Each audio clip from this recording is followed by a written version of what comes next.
Bismillahirrahmanirrahim. Assalamualaikum warahmatullahi wabarakatuh. Sahabat yang beriman, selama ini kita mungkin berpendapat orang yang meninggal itu tidak akan merasakan sakit ketika jasadnya dimandikan. Padahal saat dimandikan tersebut, mayit tersebut menjerit. Diceritakan oleh Aisyah, ketika itu ia tengah menunggu suaminya Rasulullah kembali ke rumah. Ia mengucapkan salam dan kemudian berdiri untuk menyambut sang Nabi kecintaan Allah tersebut. Duduklah di tempatmu, tidak usah berdiri wahai Ummul Mukminin, begitu ucap Rasulullah. Rasulullah kemudian turut duduk bersama Aisyah dan kemudian meletakkan kepalanya di pangkuan istrinya tersebut. Aisyah lantas mencari uban pada jenggot Rasulullah dan menemukan 19 helai rambut yang sudah memutih. Aisyah kemudian berpikir dalam hatinya, sesungguhnya baginda akan meninggalkan dunia ini sebelum aku, sehingga tetaplah satu umat yang ditinggalkan oleh nabinya. Maka ia pun menangis, sehingga mengalir air matanya jatuh menitis pada wajah baginda Rasulullah. Sadar terkena tetesan air mata istrinya, Rasulullah pun kemudian terbangun dari tidurnya. "Wahai Ummul Mukminin, apa yang membuatmu menangis?" tutur Rasulullah. Aisyah kemudian menceritakan apa yang ia rasakan setelah melihat uban-uban Rasulullah tersebut. "Tahukah kamu, kondisi apakah yang paling menyusahkan bagi mayit?" kata Rasulullah. "Tidak ada kondisi yang paling menyusahkan atas diri mayit dari saat keluar dari rumahnya, anak-anak yang ditinggalkan berada di belakangnya serta menangisinya," kata Rasulullah. "Itu memang menyakitkan, tapi masih ada lagi yang jalan pedih dari itu," sahut Rasulullah. "Tidak ada kondisi yang lebih berat atas diri mayit dari saat dia dimasukkan ke dalam liang lahat dan dikubur di bawah tanah. Para kerabat, anak dan istrinya meninggalkannya pulang. Setelah itu datanglah malaikat Munkar dan Nakir dalam kuburnya," ujar Aisyah. Baginda kemudian tersenyum simpul mendengar jawaban istrinya ini. Beliau lantas menjelaskan bahwa sesungguhnya saat yang paling berat bagi mayit adalah ketika datangnya tukang memandikan mayit. Pemandi jenazah biasanya akan melepaskan cincin yang dipakai si mayit, melepaskan pakaiannya, kemudian memandikannya. Saat itu, ruh akan menjerit kuat di mana suaranya dapat didengar oleh seluruh makhluk kecuali jin dan manusia. "Apa yang disuruhkan oleh ruh itu ya Rasulullah?" tanya Aisyah. "Hai tukang memandikan, demi Allah aku memohon kepadamu agar engkau mencopot pakaianku dengan pelan-pelan. Karena sesungguhnya saat ini aku sedang istirahat dari sakitnya pencabutan nyawa dari malaikat maut," begitu ungkap Rasulullah. Aisyah kemudian semakin penasaran. "Lalu apa yang disuruhkan lagi oleh ruh?" tanya Aisyah lagi. "Hai tukang memandikan, demi Allah jangan engkau tuangkan air panas, jangan engkau gunakan air panas dan jangan pula air dingin. Sesungguhnya jasadku telah terbakar sebab dicabutnya nyawaku," papar Rasulullah. "Lalu ketika dimandikan, apa yang disuruhkan oleh ruh itu?" tanya Aisyah lagi.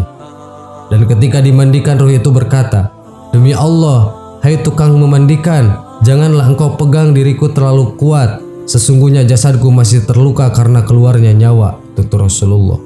Itulah sakit yang dirasakan oleh mayit. Tentu kita sudah tahu bahwa saat pencabutan nyawa itu rasanya begitu menyakitkan. Bahkan Rasulullah pun merasakan hal yang sama, dan bekasnya masih terasa hingga saat dimandikan. Jadi bagi siapa saja yang suka memandikan jenazah, dengarlah jeritan ruh tersebut.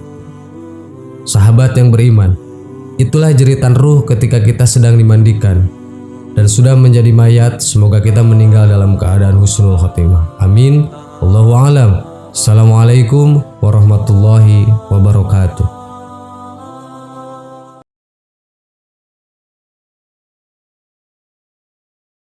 Bismillahirrahmanirrahim. Assalamualaikum warahmatullahi wabarakatuh. Sahabat yang beriman, setiap yang hidup pasti akan mengalami kematian.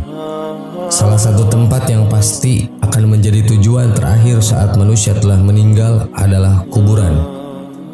Di tempat tersebut manusia akan memulai mempertanggungjawabkan setiap amal perbuatan baik dan buruknya selama hidup di dunia. Ternyata kuburan setiap harinya berseru meneriakan peringatan kepada manusia tentang hal yang harus dipersiapkan sebelum masuk ke alam kubur. Berikut 5 peringatan bagi manusia yang masih hidup dari alam kubur. Dijelaskan dalam kitab Daqaiqul Akbar. Di antaranya 1. Carilah teman yang akan menemanimu di alam kubur. Alam kubur adalah tempat yang sunyi dan sepi. Tak ada seorang pun dari sanak saudara yang masih hidup yang mau menemani. Bagi orang-orang yang gemar membaca Al-Quran sewaktu hidupnya di dunia, Al-Quran akan menemaninya di alam kubur sampai ia dimasukkan ke dalam surga. 2. Carilah penerang yang akan menerangimu di alam kubur. Ada banyak hal yang dapat dilakukan untuk mendapatkan penerangan di alam kubur. Salah satunya adalah dengan mengerjakan sholat. Hal ini sebagaimana dijelaskan dalam sebuah hadis. Sholat adalah cahaya, sedekah merupakan bukti nyata, sabar itu sinar, dan Al-Quran adalah pembelamu atau penuntunmu. Hadis riwayat Muslim. 3. Carilah alas tidur untuk alasmu di alam kubur. Amal soleh dan kebaikan-kebaikan yang dilakukan selama hidup di dunia nantinya akan menjadi alas tidur bagi mayit di alam kubur. Salah satu amal soleh itu adalah membaca Al-Quran. Selain akan menjadi teman di alam kubur, Al-Quran akan memberikan alas tidur bagi si mayit kelak di alam kubur. Hal tersebut sebagaimana disampaikan oleh Al-Bazar dalam kitab La'alli Masnunah yang menjelaskan bahwa kelak Al-Quran akan menghamparkan tempat tidur dari permadani sutra yang penuh dengan kasturi dari Mala'il A'la. 4. Bawalah racun dari bumi untuk membunuh ular di alam kubur. Bagi orang-orang yang beriman, racun untuk membunuh ular di alam kubur itu adalah bacaan Bismillahirrahmanirrahim. Dengan membaca ini, berarti seseorang telah menghambakan diri sepenuhnya kepada Allah. Ular penyiksa di alam kubur itu bernama ular tinin. 5. Perbanyak membaca kalimat tauhid.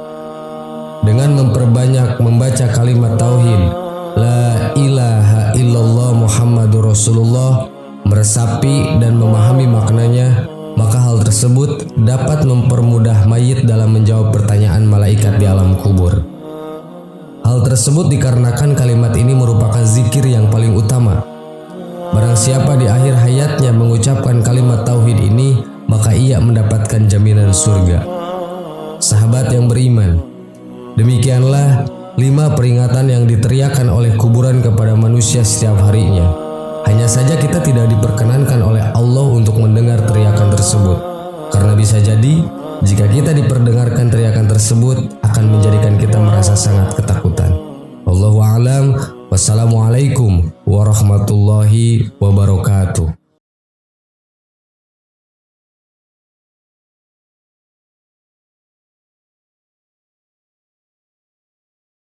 Subhanallah